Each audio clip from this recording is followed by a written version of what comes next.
Hello student, good morning. जैसा कि आपको मालूम है कि आज से हम नीट 2021 के लिए biology important MCQs test series start करने जा रहे हैं। सीरीज़ को स्टार्ट करने से पहले मैं पेपर के बारे में कुछ टिप्स के द्वारा बताना चाहता हूं कि कोई भी पेपर इतना आसान नहीं होता है कि सभी स्टूडेंट उन सभी क्वेश्चंस को अटेम्प्ट कर सकें, और कोई भी पेपर इतना हार्ड नहीं होता कि उन क्वेश्चन को कोई भी स्टूडेंट अटेम्प्ट नहीं कर पाए। एक एवरेज पेपर वो पेपर होता है जिसमें सभी लेवल के क्वेश्चंस को क्या किया जाता है, इन्वॉल्व किया जाता है, जिससे कि सभी लेवल के स्टूडेंट उन क्वेश्चंस को अटेम्प्ट करने का प्रयास करते हैं। किसी भी एग्ज़ाम के पेपर को, किसी भी कॉम्पिटिटिव एग्ज़ाम के पेपर को हम 2 राउंड में सॉल्व करते हैं। 2 राउंड में सॉल्व करने का पर्पज़ यही होता है क्योंकि नीट एग्ज़ाम एक ऑब्जेक्टिव एवं नेगेटिव मार्किंग एग्ज़ाम है, जिसमें कि क्वेश्चन के गलत होने पर मार्क्स क्या होते हैं, डिडक्ट होते हैं। मार्क्स क्या होंगे, घटते हैं, और हम अपने सिलेक्शन की रेस से बाहर हो जाते हैं। इसलिए हमें क्वेश्चन को अटेम्प्ट करने पर या क्वेश्चंस को अटेम्प्ट करते समय बहुत ही कंसंट्रेट होना चाहिए कि हमारा वह आंसर बिल्कुल सही है, उसके प्रति हम डेड श्योर होना चाहिए। राइट बेटा, जब हम पेपर को सॉल्व करते हैं तो हम 2 राउंड लेते हैं। फर्स्ट राउंड इसलिए माना जाता है जिससे कि एक दफ़ा वन टाइम में कंप्लीट पेपर को क्या है आप रीड कर सकें। सभी क्वेश्चंस आपको पढ़ने में आते हैं। बाय द वे, लास्ट के क्वेश्चन हम एक ही राउंड में करते हैं, और लास्ट के मान लीजिए 2 से 3 क्वेश्चन हमको इजी गोइंग आ रहे होते हैं, वो बाय द वे छूट जाते हैं। एक तो हमें दुख होता है और दूसरा हम सिलेक्शन के रेस से बाहर हो जाते हैं। इसलिए पेपर को 2 राउंड में सॉल्व करना चाहिए। फर्स्ट राउंड में उन क्वेश्चंस को लेना चाहिए जो इजी होते हैं, जिसको कि हम क्वेश्चंस को पढ़ते समय ऑप्शन को सिर्फ देखते ही हमारे को आंसर क्या हो जाता है, क्लिक हो जाता है। और सेकंड राउंड में हम उन क्वेश्चंस को लेते हैं जो डाउट के होते हैं, जो कठिन होते हैं, जिनके कि आंसर एक दूसरे के इतने नियरेस्ट होते हैं कि वो एक जैसे लगते हैं। इसलिए हमें उनको ध्यान देना ज़रूरी होता है, क्योंकि ऐसा माना जाता है कि कोई भी पेपर को कंडक्ट किया जाता है तो उनकी अपनी आंसर की होती है, ज़रूरी नहीं कि हमारे आंसर उनकी आंसर की से ही मैच करें। इसलिए पेपर को सॉल्व करते समय हमें उन क्वेश्चंस को ही सॉल्व करना चाहिए जिसके प्रति हम डेड श्योर हों, और हमारा सिलेक्शन को हम 101% श्योर कर सकें। ओके स्टूडेंट, इसलिए एक औसत पेपर के अंदर सभी लेवल के क्वेश्चंस को इन्वॉल्व करते हैं, जिसमें से 25% क्वेश्चन ईजीएस्ट क्वेश्चन होते हैं, जिनको कि क्वेश्चन को पढ़ते ही उनके आंसर क्लिक होते हैं। 50% क्वेश्चन ऐसे होते हैं जिनको कि हमें पढ़ना होता है, माइंड पर जोर देना होता है, और उसके ऑप्शंस को हम जब देखते हैं तो आंसर आसानी से क्लिक हो जाता है। लेकिन शेष 25% जो क्वेश्चंस बचते हैं उनमें से 15% क्वेश्चन ऐसे होते हैं जिनको कि हमारे मस्तिष्क पर जोर देना होता है, क्योंकि वो क्वेश्चन हमारा सिलेक्शन करवाते हैं, और उनके जो ऑब्जेक्टिव होते हैं वो इतने नियरेस्ट होते हैं कि हमें ये भी ध्यान रखना पड़ता है कि पेपर नेगेटिव मार्किंग का है, और इसमें जो पेपर कंडक्ट कर रहा है उनकी आंसर की के अकॉर्डिंग हमारा आंसर होना चाहिए, तभी सही होगा, अदरवाइज़ हम सिलेक्शन से बाहर हो जाएंगे। शेष 10% में से 5% क्वेश्चंस वो क्वेश्चंस होते हैं जो हमारे को रैंक दिलवाते हैं। इसलिए हमें बहुत सतर्कता बरतनी होती है। हमें उन क्वेश्चंस को सॉल्व करते समय अपने माइंड को बहुत ही अच्छे से यूज करना होता है, सभी विजन को खोल देना होता है कि इसका आंसर क्या जो मैं सेलेक्ट कर रहा हूँ वही है, और अगर बाय द वे भी अंदेशा होता है कि नहीं इसमें कुछ डाउट है तो हमें उस क्वेश्चंस को छोड़ देना ही चाहिए, अदरवाइज़ हमारा सिलेक्शन में प्रॉब्लम हो सकती है। बेटा, शेष 5% जो रिमेंस बचता है, मैं जहाँ तक मानता हूँ और सभी बुद्धिजीवियों का ऐसा मानना है, उन क्वेश्चंस को आप तभी अटेम्प्ट करें जब आप डेड श्योर 110% क्या हों, उसके प्रति श्योर हों कि हाँ इसका आंसर इनकी आंसर की से मैच करेगा। तभी उसको अटेम्प्ट करें, अदरवाइज उसको छोड़ दें। ओके, तभी आप सेलेक्ट हो सकते हैं। और जब हम इन क्वेश्चंस को सॉल्व कर लेते हैं तो OMR शीट को भरते समय हमें ये चीज़ ध्यान रखनी चाहिए कि एक राउंड में OMR शीट को नहीं भरना चाहिए। हमें ज़्यादा अगर प्रॉब्लम है तो 10 क्वेश्चंस को आप फिल करिए। क्यों? अगर 1 राउंड में आप भर रहे हैं और बाय द वे कोई क्वेश्चन चढ़ गया, आपने पेपर तो बिल्कुल ओके सॉल्व कर दिया है, लेकिन OMR शीट में आप ऑप्शन भरते समय आपका कोई बबल रह गया, चढ़ गया, तो आपके आंसर क्या होते चले जाएंगे? अल्टीमेट सारे के सारे गलत होते चले जाएंगे। इसलिए 10 क्वेश्चंस को आप भरते जाएंगे तो आपको मालूम होगा 10 के बाद में क्या होगा, 11 आएगा, फिर 20 के बाद में 21 आएगा। और उनको एक बार आप मिलाते हुए भी चलिए, क्योंकि कई बार ऐसा देखा गया है कि जल्दबाजी में, टाइम के अभाव में हम क्वेश्चन पेपर तो सॉल्व कर लिया, लेकिन OMR शीट के अंदर हम ऑप्शन भरते समय कोई ना कोई ऑप्शन को या तो खा जाते हैं, इट मीन्स स्लिप हो जाता है, या कोई ऐसा गलती हो जाती है कि एक ही क्वेश्चन में 2 बबल भरे जाते हैं, जिसके कारण से क्या हो जाए, हमारा सिलेक्शन हुआ या क्या हो जाता है, रह जाता है और हम पश्चाताप करते रह जाते हैं। इसलिए पेपर मेहनत का नाम है, बट हमें क्लेवर भी होना है, क्योंकि हमें स्मार्ट माइंड बनना है। और आज का टाइम स्मार्ट माइंड का ही है, जिससे कि हमारा सिलेक्शन हो सके। आइए हम इन सीरीज़ को सॉल्व करते हैं। ओके स्टूडेंट, चलिए। फर्स्ट, फाइलम शब्द किसने दिया? बेटा, वर्गीकरण की जो इकाई होती है उसमें आपको मालूम है कि किंगडम के बाद में एनिमल के लिए फाइलम और प्लांट के लिए क्या होता है, डिवीजन स्टार्ट होता है। तो ये फाइलम जो वर्ड है ये किसने दिया? क्यूवियर ने दिया। हैकल, थियोफ्रास्टस, लिनियस। बेटा, Linnaeus sexual system of classification देता है। ये बाइनोमियल नॉमेनक्लेचर को देता है। थियोफ्रास्टस जो है ये भी क्या करता है, अपना आर्टिफिशियल जो क्लासिफिकेशन है उसको देता है। एंड फादर ऑफ बॉटनी कहलाता है। एंड हेकल ने भी नहीं दिया। किसने दिया?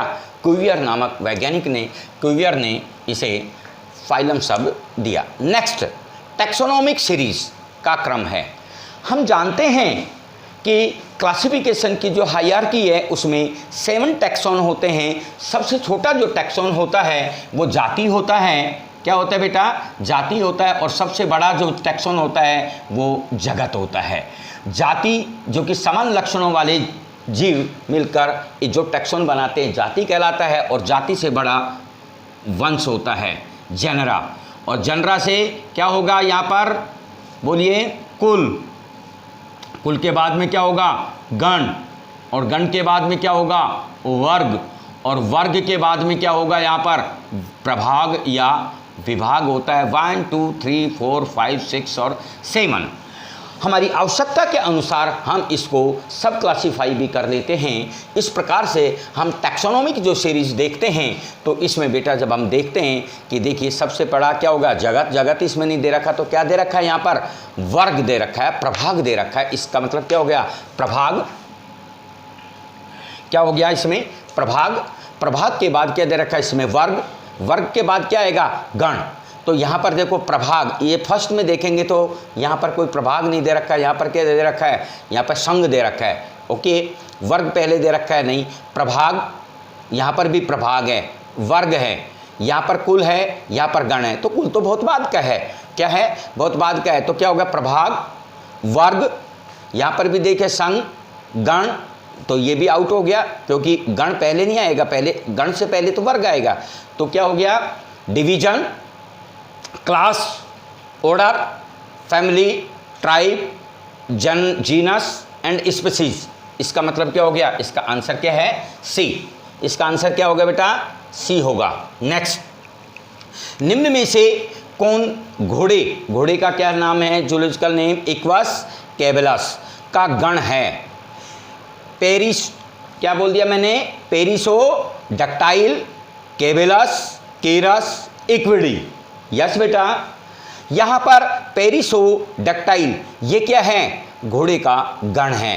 कैबलस इसकी जाति है। राइट। एंड इक्विडी इसका क्या है, वर्ग है। तो यहाँ पर क्या होगा, पेरिसोडैक्टाइल घोड़े का क्या है, गण होता है। पादपालय पत्र हर्बेरियम सीट, बेटा हर्बेरियम सीट के नाम पत्र में निम्नलिखित में से कौन सी सूचना अंकित नहीं होती है। फर्स्ट ऑफ ऑल हमें ये मालूम होना चाहिए what do you mean herbarium, herbarium क्या है।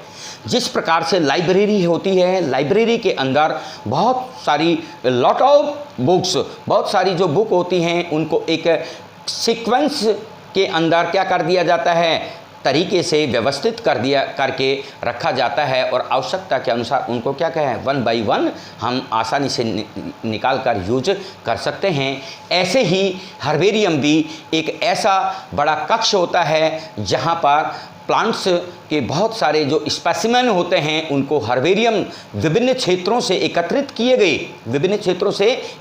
किए गए जो प्लांट के स्पेसिमेन होते हैं उनको सुखाकर प्रेस करके फ्यूमिंग के द्वारा, कीटनाशक पदार्थों के द्वारा उनको सुरक्षित कर और हर्बेरियम शीट पर चिपका कर उनका क्या है, वर्गीकरण वगैरह सारी चीज़ें उनमें पूरा का पूरा डिस्क्रिप्शन ब्यौरा देकर और उन शीट को क्या किया जाता है, एक विशेष क्रमानुक्रम, एक विशेष सीक्वेंस में उनको क्या किया जाता है, व्यवस्थित किया जाता है, जिससे कि जब भी हमें आवश्यकता होती है तो उनको क्या कर सकते हैं, हम निकाल कर और उसका अध्ययन कर कोई भी अमुक चीज़ होती है उसकी पहचान कर सकते हैं।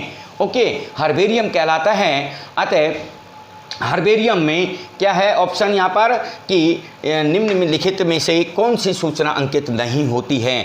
बेटा प्लांट की ऊंचाई नहीं होती है कि प्लांट कितना ऊंचा है, क्या चीज़ की संग्रह की तारीख कि आप किस डेट पे इस प्लांट का संग्रह किया है, जो जिसने संग्रह किया उसका नाम भी उसमें होगा एंड स्थानीय नाम उस प्लांट का, वहाँ का लोकल नेम भी होगा, बट उसकी लंबाई नहीं दिया जाएगा।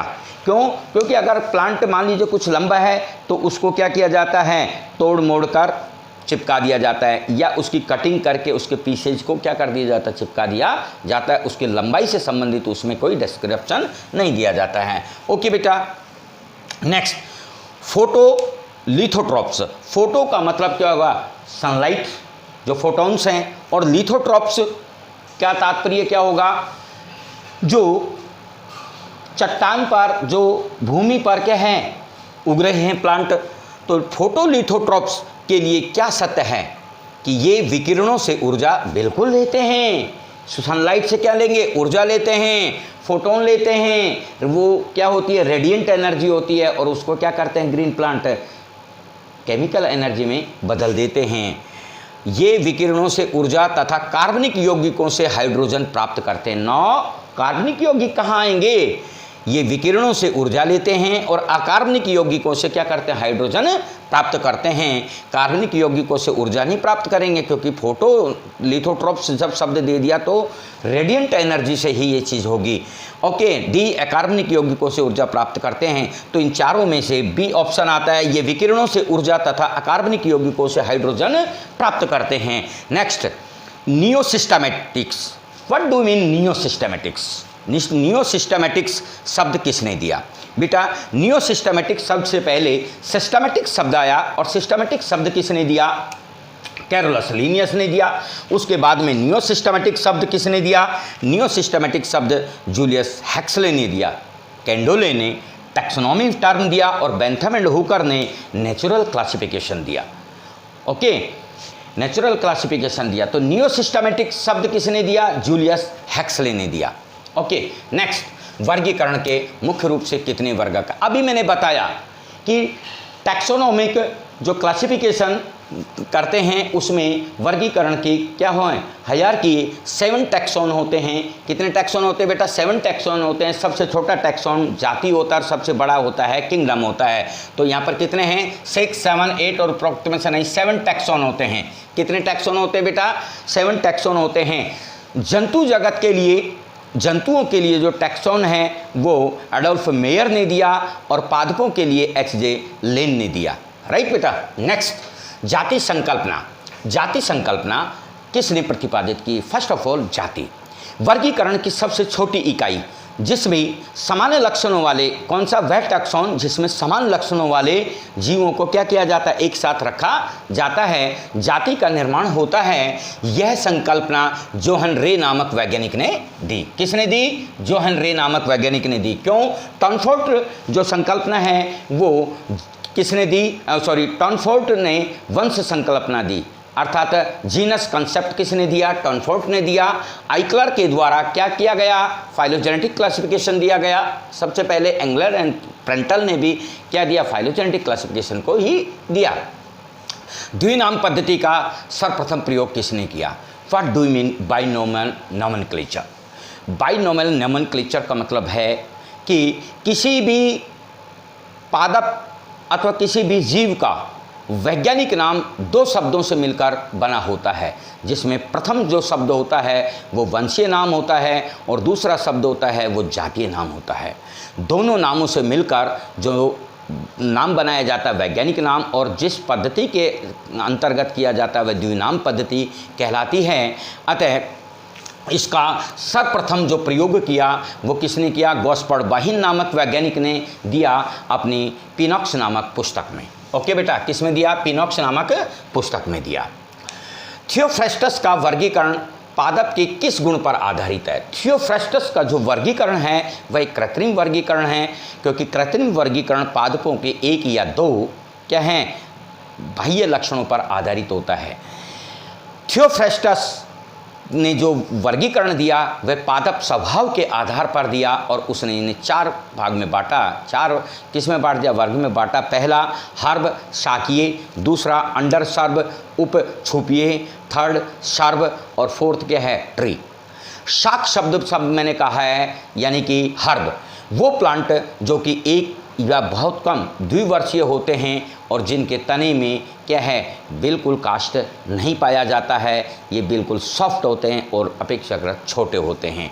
तथा छूप एवं शाक, सूप एवं शाक के बीच का जो होता है वो अंडर सर्ब उपछूपीय पादप कहलाता है, और छूप बहुवर्षीय होते हैं। इनमें मेन ट्रंक नहीं पाया जाता है, मुख्य तना नहीं पाया जाता मोटा, लेकिन इनके तने के अंदर काष्ठ पाया जाता है, जिससे कि ये आसानी से टूटते नहीं हैं। और वृक्ष ये सामान्यतः बहुवर्षीय होते हैं। इनमें द्वितीयक वृद्धि के कारण अत्यधिक काष्ठ होता है और मुख्य रूप से क्या होता है? मेन ट्रंक पाया जाता है। इसलिए थियोफ्रेस्टस के द्वारा दिया गया जो वर्गीकरण है वो पादपों के स्वभाव पर आधारित है। नेक्स्ट इंपॉर्टेंट क्वेश्चन, कौन सा? इंपॉर्टेंट क्वेश्चन पुनर्नाम अर्थात टॉटोनिम्स कहलाता है। ऐसे नाम क्या? ऐसे नाम जो कि वंशीय एवं जातीय दोनों समान होते हैं, यानी कि वंश एवं जातीय दोनों समान होते हैं, टॉटोनिम्स कहलाते हैं। सामान्यतः पादपों में टॉटोनिम्स नहीं पाया जाता, अपवाद होता है। जंतुओं में टॉटोनिम्स एक सामान्य नाम होता है। अब पादपों में अपवाद स्वरूप सासाफ्रास और जंतुओं में नाजास हम देखते हैं। तो इसमें क्या होगा? टॉटोनिम्स में क्या होगा? वंशीय एवं जातीय नाम क्या होता है? समान होता है, राइट। वंशीय और गण समान नहीं होंगे, वंशीय और जातीय नाम असमान। नाव क्या कह दिया? वंशीय एवं जातीय नाम समान होते, बिल्कुल राइट। वंशीय और गण नाम समान नहीं, वंशीय एवं जातीय नाम असमान नहीं, उपरोक्त में से कोई नहीं। ए द्विनाम पद्धति के जनक, बेटा मैंने आपको बताया द्विनाम पद्धति संकल्पना अर्थात इसको सबसे पहले प्रयोग गॉस्पर्ड बाहिन ने किया, लेकिन इसको विस्तृत रूप से प्रचलित किसने किया? इसको विस्तृत रूप किसने दिया? कार्लस लीनियस के द्वारा दिया गया, और उसने 1753 में अपनी पुस्तक स्पीसीज प्लांटेरम में क्या किया? द्विनाम पद्धति को विस्तृत रूप से प्रकाशित किया, और उसी ने ही बताया कि द्विनाम पद्धति के अंदर किसी भी पादप या जीव का वैज्ञानिक नाम दो शब्दों से मिलकर बना होता है, जो कि वंशीय एवं जातीय नाम। वंशीय नाम को अंग्रेजी की वर्णमाला के कैपिटल लेटर से लिखते हैं, यानी कि शुरू का लेटर कैपिटल होगा, और जातीय नाम का प्रथम जो होगा वो अंग्रेजी वर्णमाला का छोटे अक्षर से लिखा जाता है, और उसके नाम के नीचे क्या कर दी जाती है? अंडरलाइन लगा दी जाती है। जैसे ही मटर, पाइसम कैपिटल है, पाइसम सेटाइवम, और नीचे क्या कर देंगे? अंडरलाइन। बरगद है, फाइकस बेंगालेंसिस। पीपल है, फाइकस रिलीजियोसा। शलजम है, ब्रेसिका रापा एटसेट्रा, और भी बहुत सारे हैं। नेक्स्ट बेटा इसमें तो क्या बोल दिया मैंने, द्विनाम पद्धति के जनक हैं Engler and Prantl no, Eichler no, Linnaeus, उपरोक्त में से कोई नहीं, लीनियस, कैरोलस लीनियस के द्वारा इसको दिया गया। निम्न में से सर्वप्रथम प्राकृतिक वर्गीकरण किसने प्रतिपादित किया? प्राकृतिक वर्गीकरण सबसे पहले डी जस्सू ने दिया। De Candolle, no Bentham and Hooker, सबसे पहले डी जस्सू नामक वैज्ञानिक ने इसे प्रतिपादित किया। लैंगिक वर्गीकरण पद्धति किसने दी? लैंगिक, sexual system of classification. Sexual system of classification एक आर्टिफिशियल क्लासिफिकेशन है और कृत्रिम वर्गीकरण वह वर्गीकरण होता है जो कि पादपों के एक या दो बाह्य लक्षणों पर क्या होता है, आधारित होता है। अतः कैरोलस लीनियस ने सेक्सुअल सिस्टम ऑफ क्लासिफिकेशन दिया जो कि पुष्पों में पुंकेसर की संख्या को क्या माना, आधार माना। पुंकेसरों की संख्या के आधार पर उसने क्या किया, वर्गीकरण दिया। Okay, Carolus Linnaeus. नेक्स्ट, लैंगिक वर्गीकरण पद्धति किस पर आधारित थी? अभी बताया मैंने, पुंकेसरों की संख्या पर आधारित थी, न कि दलों, बाह्य दलों की संख्या पर। उपरोक्त में से कोई नहीं। किस पर थी? पुंकेसरों की संख्या पर। बेंथम एंड हुकर की वर्गीकरण पद्धति, वापस बोल रहा हूँ, बेंथम एंड हुकर का क्लासिफिकेशन एक प्राकृतिक क्लासिफिकेशन था, लेकिन इतना अच्छा क्लासिफिकेशन था कि वह प्राकृतिक होते हुए भी वह जातिव्रतता की ओर क्या करता है, ध्यान इंगित करता है। अतः हमारे क्या हैं, भारत के जो हर्बेरियम हैं वो इसी वर्गीकरण पर आधारित हैं। तो बेंथम एंड हुकर की वर्गीकरण पद्धति किस पुस्तक में प्रकाशित हुई? स्पीशीज प्लांटेरम, नौ genre plantarum, yes genre plantarum. देखिए, स्पीशीज प्लांटेरम कैरोलस लीनियस के द्वारा, हिस्टोरिया प्लांटेरम थियोफ्रास्टस के द्वारा, genre plantarum Bentham and Hooker. उपरोक्त में से कोई नहीं, जनरा प्लांटेरम। प्रथम जातिव्रत वर्गीकरण किसने दिया? प्रथम जातिव्रत, the first phylogenetic classification. What do mean phylogenetic classification? ऐसा वर्गीकरण जो कि जैव विकासीय लक्षणों पर क्या होता है, आधारित होता है, जातिव्रत वर्गीकरण कहलाता है। यह वर्गीकरण सबसे पहले आइक्लर ने दिया। किसने दिया? आइक्लर ने। डी कैंडोले नहीं देगा। बेंथम एंड हुकर का नेचुरल क्लासिफिकेशन है, एंगलर एंड प्रेंटल तो बाद में देता है, लेकिन सबसे पहले डब्ल्यू आइक्लर नामक वैज्ञानिक ने दिया। निम्न में से गण के आगे अनुलग्न के रूप में लगाया जाता है। बेटा, वर्गीकरण के अनुक्रम, हायरार्की ऑफ क्लासिफिकेशन। तो हायरार्की ऑफ क्लासिफिकेशन, वर्गीकरण के जो अनुक्रम होता है उसमें मैंने बताया 7 टैक्सोन होते हैं, जिसमें सबसे छोटा जाति और सबसे बड़ा क्या होता है, किंगडम होता है, लेकिन आवश्यकता के अनुसार उन्हें सब क्लासिफाई भी कर दिया जाता है। अतः उनको विशेषीकृत करने के लिए, जिससे कि वो पहचाना जा सके, उनके नाम के आगे सफिक्स अनुलग्न के रूप में क्या कर दिया जाता है, नाम लगा दिया जाता है। जैसे किंगडम प्लांटी, राइट, डिवीजन ओफाइटा, ओफाइटा शब्द जैसे लगा दिया है। वर्ग है, क्लास है तो ई, सब क्लास है तो AE, गण है तो एल्स लगाया जाता है, ALES, और सब ऑर्डर यानी कि उपगण है तो इनी, और फैमिली है यानी कि कुल तो AC, ACEAE, AC, और अगर सब क्लास है तो सब फैमिली है तो OID शब्द लगाते हैं। यहाँ पर अगर आप देखेंगे तो यहाँ पर देखिए, निम्न में से गण के आगे अनुलग्न के रूप में क्या लगाया जाता है, गण। गण मीन्स ऑर्डर, ऑर्डर में अनुलग्न के रूप में एल्स लगाया जाता है। AC किस में लगाया जाएगा, फैमिली में लगाया जाएगा। OID शब्द किस में लगाया जाएगा, सब फैमिली में लगाया जाएगा। ओफाइटा किस में लगाया जाता है, डिवीजन में लगाया जाता है। वर्गीकरण की सबसे छोटी इकाई, बार बार बोल रहे हैं, जाति होती है। क्या होती है, जाति होती है। पादपों एवं जंतुओं के समूह जो समान लक्षण वाले किसी रैंक के होते हैं, पादपों एवं जंतुओं के समूह जो समान लक्षण वाले होते हैं, उनको क्या कर दिया जाता है, एक रैंक में रखा जाता है। और वो रैंक क्या कहलाती है, टैक्सोन कहलाती है, न कि जाति। जाति एक टैक्सोन है, वर्ग एक टैक्सोन है, गण एक टैक्सोन है, but taxon is A rank. एक रैंक होती है जिसमें एक समान लक्षण वाले जीवों को क्या किया जाता है, रखा जाता है। अतः जंतुओं के लिए टैक्सोन शब्द जो है किसने दिया, एडोल्फ मेयर नामक वैज्ञानिक ने दिया और पादपों के लिए एच.जे. लेन नामक वैज्ञानिक ने दिया। आज इतना ही स्टूडेंट, आई होप आपको अच्छा लगा होगा, समझ में आया होगा। फिर भी यदि कोई डाउट हो तो प्लीज़ आप कमेंट बॉक्स में पूछिए, नेक्स्ट वीडियो में आपको और अच्छे से एक्सप्लेन करके बताएंगे। एंड अगर मेरा वीडियो अच्छा लगा हो तो प्लीज़ मेरे चैनल को लाइक, शेयर एंड सब्सक्राइब करें। Thank you.